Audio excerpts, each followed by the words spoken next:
The Lord be with you. And with your spirit. A reading from the Holy Gospel according to St. Luke. Glory to you, O Lord.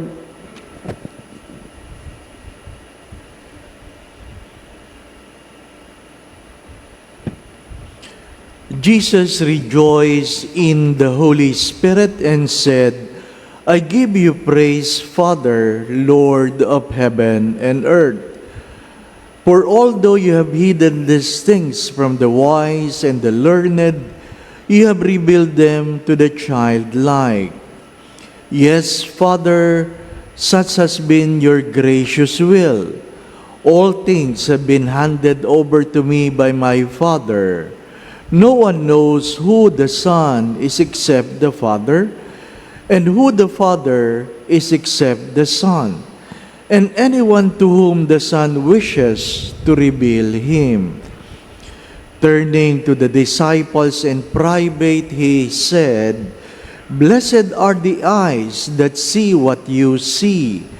For I say to you, many prophets and kings desired to see what you see, but did not see it, and to hear what you hear, but did not hear it.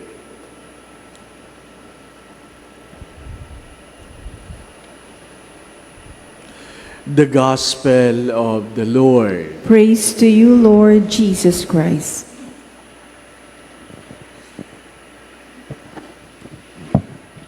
Yesterday I said, without hope, there is no Advent. Without hope, there is no Advent. Why wait on something that you cannot hope to come? You can only wait for something if you hope He will come. Pero kung hindi naman siya darating, anong inaantay mo? Today, we have to understand that mystery is part of Advent. Mystery. When I say mystery, you must be willing to open your minds and hearts on the things you do not expect. You put yourself on someone who listens to the prophet Isaiah.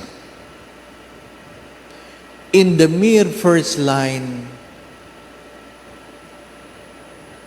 it says, a shoot from Jesse will come.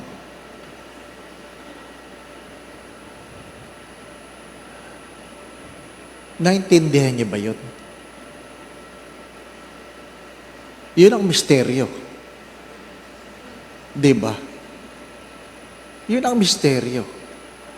Anong mahirap intindihin dun? Unang-una, walang Biblia noon. Walang Biblia. Wala nakasulat tungkol sa pagdating sa Diyos, ng Diyos. Naintindihan lang natin yung birth ni Jesus kasi merong Biblia tayong nababasa. Ganito pala ang nangyari. But during those times when somebody says, a shoot from Jesse, ang unang tanong mo, sino si Jesse? Di ba? Para mas maintindihan mo ng konti. From Abraham to David, there were 14 generations. But from David to the Babylonian exiles, there were another 14 generations. Can you imagine, you are an exile and the promise of the Messiah? Tanong mo yan araw-araw, kailan darating?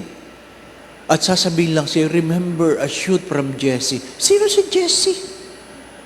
Diba? And from Babylonian exile to the birth of Jesus, another 14 generation. That is one of the readings during Simbang Gabi. Na pagkahaba-haba, yung iba, hindi pa tapos ang readings, tulog na. Diba? Kasi hindi mo naman naintindihan. But only people who understand the story would appreciate it. My dear friends, my brothers and sisters, how would I know that the Messiah will come?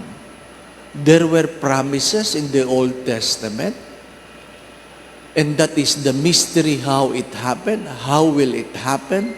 That even God have used sinners, God have used even Gentiles to make His promise fulfilled. May maraming bagay sa buhay natin na sabi nga, nangyayari nang hindi natin nalalaman at hindi natin naintindihan, at maraming bagay ang hindi nangyayari dahil napaka-rigid natin. Kinukulong natin ang Diyos sa pamamaraan na gusto nating gawin ang ating mga panalangin. Inuulit ko, most of the time when we pray, we want our prayers to be answered in the way we want it to happen. Kaya, hindi nangyayari. Bakit? Ano sabi? Your ways are not my ways, and your thoughts are not my thoughts. Mahalaga yun. If you want to appreciate Advent, you must be willing to embrace the mystery that comes with it. That comes with it. Yung mga nanay nga nagsasabi, Father, hindi ko na maintindihan ang aking anak. Ano ba dapat kong gawin? Sabi ko, ikaw nga nanay, di mo maintindihan, ako pa. Huwag niyo itatanong sa ibang tao. Ikaw yung nanay, di po ba? Ano palagay mo kay Father? Bulang kristal? Di ba? May mga bagay na hindi mo naintindihan.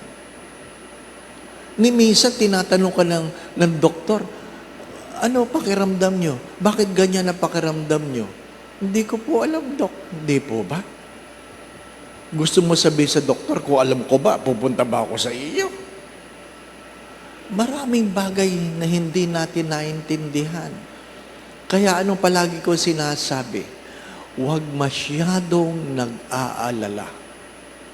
Huwag masyadong nag-aalala. Sapagkat sadyang may mga bagay na maintindihan mo lang pag nangyari na. As Steve Jobs have said, you can only connect the dots after it happens. But as it happens, how it happens, it remains a mystery. Amen. Again, without hope, there is no Advent. But Advent always comes with a mystery. Pag kayo'y may problema, may solusyon yan. Pag wala yung solusyon, misteryo yan. Kaya huwag niyong hanapan ng solusyon ng misteryo ng inyong mga buhay. Bahagi ng buhay ang misteryo kung saan diyan gumagalaw ang pananampalataya. The Lord be with you. And with your spirit. And may Almighty God bless you and your family, the Father, the Son, and the Holy Spirit. Amen. We now go in peace to love and serve the Lord. Thanks be to God.